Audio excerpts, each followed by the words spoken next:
Hi guys, we shall talk about hypermetropia now. Before I start about hypermetropia, there are some principles that we should understand. So let's say this is a cornea. You have your convex lens here. This is the parallel rays of light coming from infinity or from a far distance. Then with this it will converge and will form onto the retina. Okay, this is it. This is what is actually happening in your eye. Now another case, this is convex lens here again. Now this is the retina here. Now imagine the point is very near to the eye. Let's say you're reading something, it's near to your eye. Okay, it's near, it's not far distance.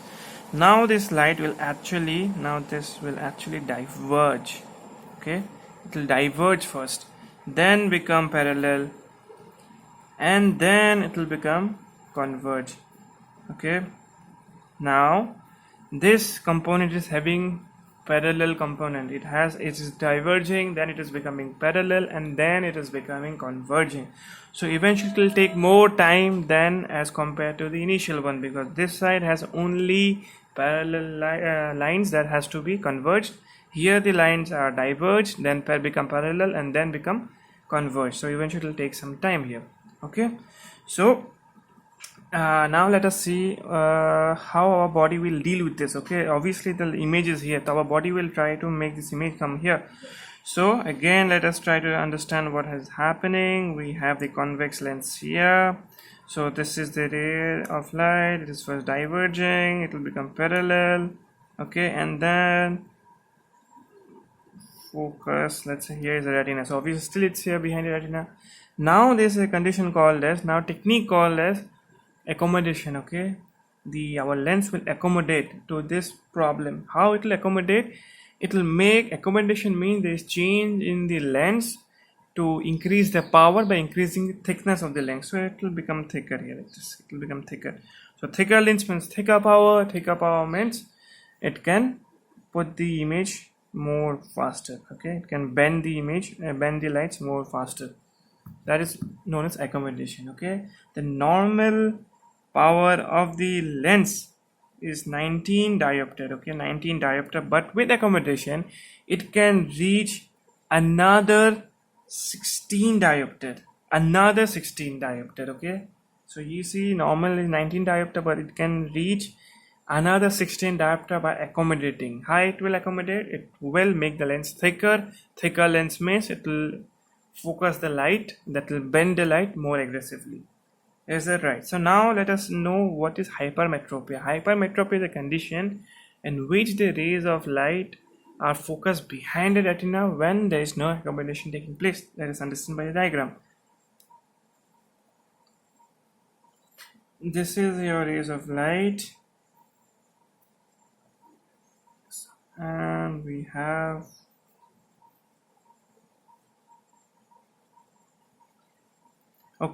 rays of light coming from far distances, parallel rays, and it is converging here and behind the retina. Okay, again same thing here. Another, let's say some image is near, object is near, then again it will become parallel. It will take more time to become parallel, and then it will converge slowly as compared to the one that is coming from far distance. Okay, is that right? Okay, so now our function is that to make this image that is formed here and here, to put it on the retina. Okay, now how we will do it? Our body is very smart. Okay, so our body has a capability of accommodation. As I told you, the lens will accommodate, the lens will become thicker. So if this lens become thicker like this, so the image which is formed here, that is formed by rays of light coming from a distance, this image will be focused here. Okay, now this image is further as compared to this. Now to focus this image, the lens has to become more thicker. Okay, it has to accommodate more. That will put the lens, put the image onto the retina. Okay, that's what happening in hypermetropia. Now let us see what is happening in myopia. This is again your convex cornea. You have your convex lens here. In myopia, rays of light coming from far distance is focused in front of the retina. Why it is focused in front of the retina? Because the axial length, the most common is 90% causes of myopia is axial length increase. Axial length is increased, normal is 24 mm, but if this length increase, you'll have myopia. And the most common in hypermetropia is axial length decrease.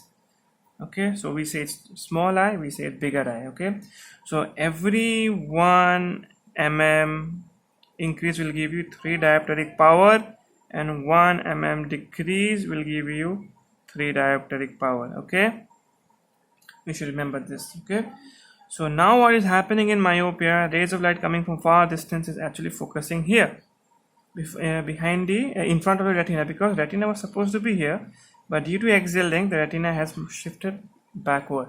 Okay, so is there any function of this lens going in accommodation? No. If the lens accommodate, if the lens will become thicker, it will become more powerful, it will make the images more forward, it will make the image to produce more in front of the retina, so it will make the condition more worse. Again, if the condition of the person is having myopia and then he is watching something very near to his eye, okay, so it will first diverge, then become parallel, and then become converge. Okay, so eventually it will take some time, but as I told you, in myopia the axial length is increased. That means the retina has shifted. Apparently the retina should be somewhere around here, but due to axial length the retina has shifted. Okay, the retina has shifted, so the light is actually falling onto the retina. It is actually helping, it is in our favor. But will the lens go in accommodation? No. Why will it go to accommodation? It's a subconscious thing, it's an automatic thing. Our brain is very smart. If it will accommodate, the image will be formed here, but the retina is not here. The retina is here. It's always try to focus, right? So, but if this condition was normal, it was not myopia, and the person is looking very near, that condition, the image needs to be focused onto the retina, right? Because near image will diverge, then it will take more time to become parallel and more time to become converge. So in that cases, yeah, it will converge, it will become more accommodate, and then it will converge light onto the retina. But in myopia, normal cases, when you're looking near objects, it will diverge, so it will again take some time to become parallel and again take some time to become converge. So eventually the retina is pushed from backward because of the axial myopia. Axial length is increased, so it is helping. So here the accommodation will not take place. Okay, so let us another thing we should understand. This is we are having a convex lens. Okay, we are having a convex lens in our eye. Okay, we are having a convex lens means a converging lens. Converging lens, and this is known as convex. Converging lens means to converge, and convex lens means what we are using in hypermetropia, and inside our eye also we are having convex lens, and it is denoted as the power plus power. Okay, so a convex lens can become more convex, less convex, but a convex lens can never become concave lens. It cannot have the property of concave lens. A concave lens property is to diverge. A convex lens property is to converge. So in myopia, the image is formed here. Let's say image is formed here in front of the retina. So we need the image to go behind. So that the image can go behind, we need to have a diverging lens, but we don't have a diverging lens. We have a converging lens, that is the lens of our eye. That is the reason we need an external lens, that is concave lens in myopia. But in hypermetropia, the image is formed behind the retina. Okay, image is formed behind the retina.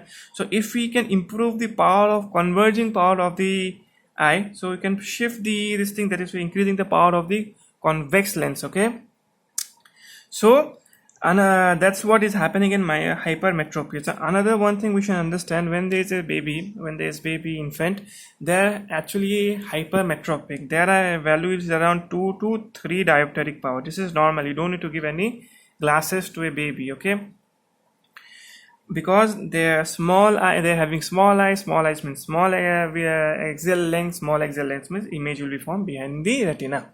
Okay, now we should understand one thing, that how do you diagnose a person is having hypermetropia?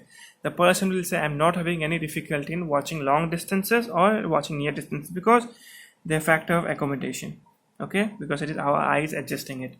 But At the same time, the person will complain that he's having headache. The person is having eye ache, eye stress, straining in the eye. That is known as that is known as asthenopia. Okay, this is the reason because of this excessive use of the lens that is in getting accommodated. Okay, it's actually over accommodating. It's working really hard. The ciliary muscles are really used up. That is the reason it's getting tired, and you have the symptoms of asthenopia. Okay, so how do you find out a person is having hypermetropia or normal eye? Because both will be reading normal. Far distance also they'll be reading normal, and the near distance also they'll be reading normal. In that condition, you give a drug to stop this. You paralyze the ciliary muscle. You paralyze the accommodation. You don't allow the accommodation to take place. How do you read? You can use some drugs. Those are tropicanamide, atropine, or homatropine.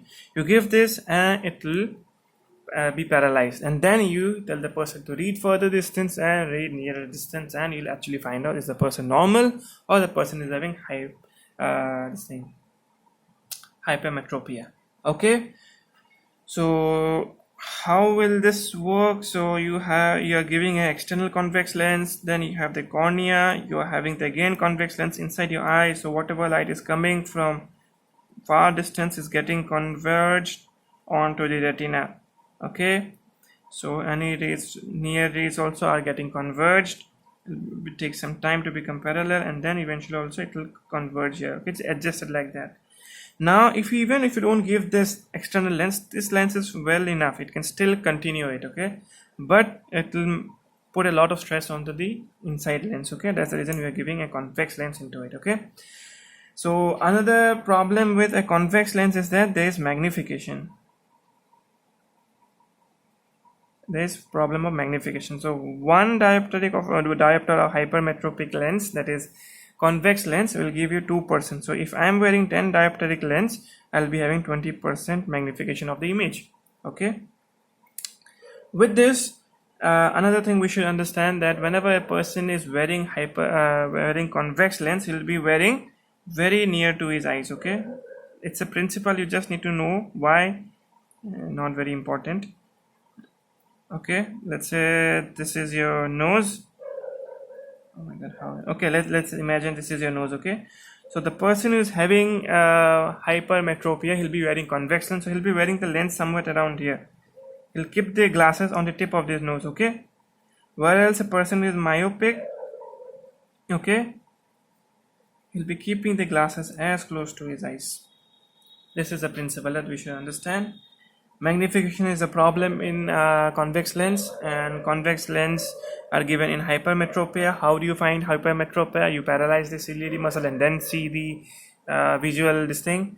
You measure the visual axis, not visual axis, you measure the refraction, and a person is having hypermetropia, he will not say that I'm having difficulty in watching, because the convex lens is actually accommodating, but this factor is not present in myopia. Okay, and the person will say I'm having headache, I'm having eye strain, and I'm having difficulty, I'm having pain, the symptoms of asthenopia. So this was about a small video about hypermetropia. Next video will be talking about astigmatism. Bye, thanks.